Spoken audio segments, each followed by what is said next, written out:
In this video, I want to show you a workaround for Vegas being jittery and slow to respond. It's not about the graphics acceleration and things like that. This has got to do with the file format. And what happens is when I use Vegas, especially if I increase the playback rate, it makes it worse. But even if I don't increase the playback rate and I just have it at 1, the software is quite slow to respond, especially if you've got quite a few video tracks. For example, if you've got quite a few video tracks, it actually is worse. But what the problem is when I'm editing, say for example, I press the play button, and then I want to maybe split this, and then I want to jump over here, and then I want to press play. I've actually pressed play, and it took about half a second to start playing. And this isn't a very high bitrate video. For example, there's the bitrate. It's only 20 megabits per second. Yes, it is an AVC format, so very high compatibility, and it is an MPEG-4, and it is 4K at 50 frames per second. Now, what happens is, say for example, I'm watching the video, and I want to edit. I press the S button to split it. Fine, now I click over here, and I press play. And there was actually a bit of a delay there. And this gets worse and worse when you've got a lot more layers. For example, if you've got another video and another video, this becomes quite annoying. And over here, I've got another video, and this is the HEVC format. I'll just show you the video. There it's HEVC. It's still MPEG-4. Yes, it is a high resolution, 10-bit color depth, etc. 350 megabits per second. So I'll just demonstrate the problem here. I press play. There we go, it's playing. I'm gonna click here, press split, and now I'm zooming out. Now I'm gonna zoom in here, press split, now I press play. I'm waiting.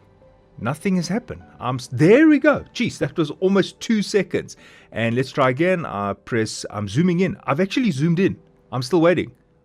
There we go. It's only zoomed in now. So extensive delays with the HEVC format, and even with the basic screen recording, there are also delays. Not as bad, but it still gives me delays. So I've got a little workaround for this. And what I found is Vegas is way better with ProRes video format. So that means you'd have to record in ProRes and then edit your ProRes video. But the problem is ProRes requires such a huge amount of space on your SD cards and your CF Express cards. So it becomes untenable to record in ProRes if you've got a whole day of filming, unless you've got a huge amount of storage space.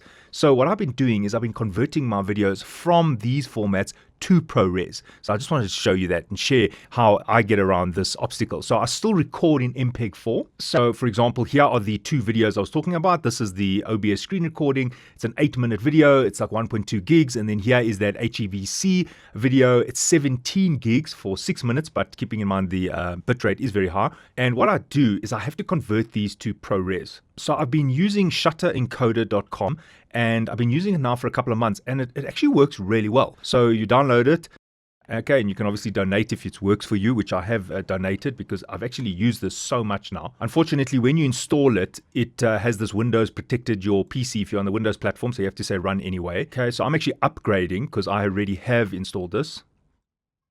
Okay, so this is what it looks like. It's got this place here where you can drop your files in. So say, for example, I drop in this file over here, which was that OBS recording. Then it's asking you what format you want to convert it to.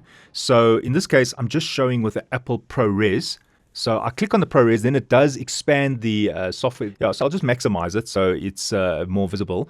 And what you want to do here is you can then say, what version of ProRes do you want to convert to? So you've obviously got the lower quality. So because this was just a screen recording, I'm just going to say LT. I don't need a very large file. And I say start. So what it does is it now starts converting that screen recording or that low bitrate file that I had. It was only 20 megabits per second. And there you can see it starts. While it's busy here, I just want to show you this screen recording file here. I just want to show you here. It does say .mov. That's just the container. It's still an MP4. It's still an AVC or .264 format. So just because it says .mov doesn't mean it's suddenly ProRes, just for clarity's sake. So yes, my original files do say .mov because I'm using that container. But it is still an MPEG-4 file. It's still 264 over there, and over here, this one is 265. Okay, so we're just waiting for this to convert. And I just want to show you, it does take a bit of time and it does use quite a bit of your resources. And what's nice is you don't really have to tell it where to put the file because it automatically defaults to the folder where your original file was. So you might notice there it says _1. So it's now converted that 1.2 gigabyte file to almost a 13 gig file. Yes, it's huge. So that's one of the downfalls of this method, is that the files become huge. Now, when I use this in Vegas, It's so stable. Okay, so I'm going to do the next file. Now, you can actually add as many files as you want into the queue. And what it does is it'll do them one by one, and you will see them in the default, the folder where the source was. So you don't even have to specify the folder, right? So I don't need the second one. I'm going to do the HEVC, and then I'm just going to choose the format. Once you choose the format, it will expand the program. Okay. Now, the format here I'm choosing is 422. And the reason why I'm choosing 422 is because if we have a look at the original, if I go to properties, I'm just going to show you the media info. Notice that it was originally 422. So I want to maintain that. I don't want to go lower. And while we're here, you can just see it's like 350 megabits per second. So I can choose here 422. And as I start, yes, it's going to take a little bit of time because this is a bigger file. So yes, very, very hungry. Of course, it's doing a conversion. You can see my CPU, it is an i9 and their utilization is very high. So I just have to wait. So I just want to show you here, there is the converted file. It went from 17 to 68. Let's just have a look at what it's done. So actually the bit rate is very high. We can see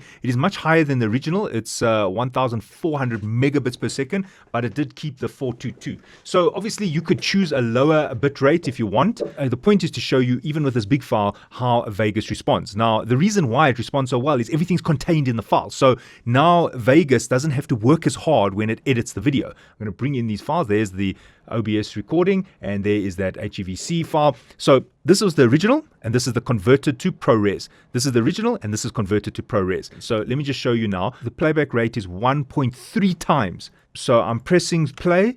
I'm zooming in, I'm zooming out, zooming in. Check it out. I'm press split. Over here, click, stop, play, stop, play, stop, play. Split, stop, play, stop, play. Split, stop, play, stop, play, stop, play. Look at that, stop, play, stop, play, stop, play. There is no delay anymore. Let's go to that other file, which was the 6K. I'm pressing play. I'm zooming in.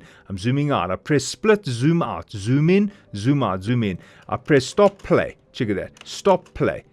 Zooming in, zooming out, stop, play, zooming in, zooming out, stop, play, zooming in, zooming out. Yeah, I know it's annoying. Okay, and if we go back to the original, look at this.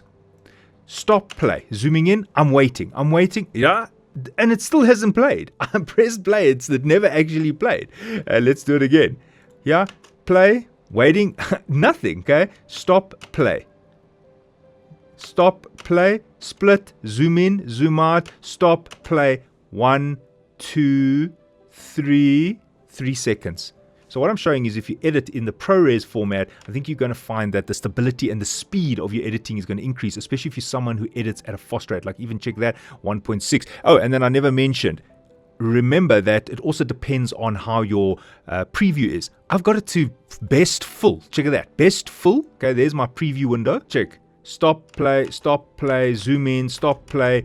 And the preview is maximum. I have this on another screen. And if I go to the original that was not converted, yes, it's at full. Play, S, play, pause, play. I'm waiting. Yeah. So it's very, very delayed. You end up having to set this on auto or very low, and you can't really get a good view of what's happening. And where this helps the most is when you've got some effects.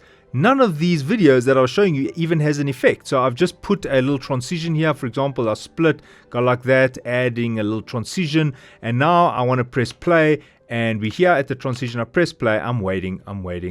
You see, so there's a delay. And if I go to the one that was converted, check there, transition. Let's just add a transition. In the transition, press play straight away. In the transition, press play, full resolution, and there's no problem. So this will be even more helpful when you do a lot of effects and you've got a lot of tracks. So that's just my workaround. It's not ideal, but it does work. Thanks for watching, and cheers.